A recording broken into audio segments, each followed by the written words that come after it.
আসসালামু আলাইকুম সুপ্রিয় মৎস্য খামারে ভাই বন্ধুরা, ব্লাড কাপ মাছের পোনার নতুন একটি ভিডিওতে সকলকে জানাচ্ছি শুভেচ্ছা অভিনন্দন।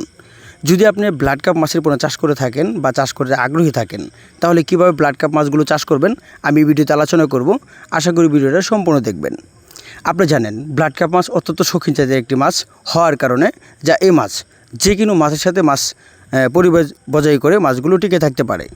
মেনলি যেটা করতে হবে, ব্লাড কাপ মাছের পোনা রেনু মাছের সাথেও আপনারা চাষ করতে পারবেন। কেননা এই ব্লাড কাপ মাছ এরকমই একটা শৌখিন জাতের মাছ যা অন্য মাছকে ক্ষতিগ্রস্ত করা হয় না, বা বেশিরভাগ ক্ষেত্রে এই মাছগুলো ভদ্রতার কাতারে পড়ে। ব্লাড কাপ মাছ চাষ করতে হলে আপনাদের সর্বনিম্ন যেটা করতে হবে, যেমন প্রতি শতাংশে 2টা 3টা 4টা 5টা মূলত এভাবে দিতে হবে ব্লাড কাপ মাছ।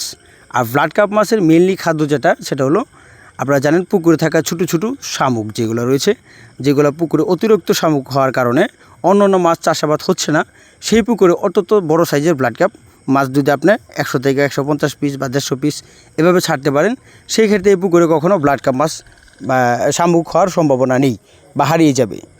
আর মূলত ব্লাড কাপ মাছের আরেকটি খাদ্য হলো, যেটা অত্যন্ত খাদ্য তারা পুষ্টিকর নিয়ে পরিচিত, সেটা হলো ধানের চিরা। অর্থাৎ চিরা ব্লাড কাপ মাছ অত্যন্ত পছন্দ করে, তার ভিতরে শামুক। তার ভিতরে এই 2টা খাবার হলো ব্লাড কাপ মাছের অত্যন্ত খাবারের, যেটা লুচি সম্বন্ধে আলোচনা করে। আপনারা জানেন ব্লাড কাপ মাছের পোনা আপনারা আমাদের কাছ থেকে যদি নিতে চান, তাহলে 1 ইঞ্চি 2 ইঞ্চি 3 ইঞ্চি 4 থেকে 5 ইঞ্চি 6-7 ইঞ্চি এর ভিতরে মাছগুলো পরিবহন করা যায় সমগ্র বাংলাদেশে। যদি কোনো চাষির ব্লাড কাপ মাছের রেণু বা বাংলা কাপ জাতীয় মাছের রেণু প্রয়োজন হয়, তাহলে আমাদের স্ক্রিনে নাম্বারে সরাসরি কন্ট্যাক্ট করে বা হোয়াটসঅ্যাপ নাম্বারে কল দিয়ে সকল ধরনের মাছের পোনা কীভাবে চাষ করবেন তথ্য ও পরামর্শ আমাদের স্ক্রিনে থাকা নাম্বারে জেনে নিতে পারেন। আমাদের চ্যানেলটি দেখার জন্য অসংখ্য ধন্যবাদ। অবশ্যই চ্যানেলটি আমার সাবস্ক্রাইব করে রাখবেন। ধন্যবাদ।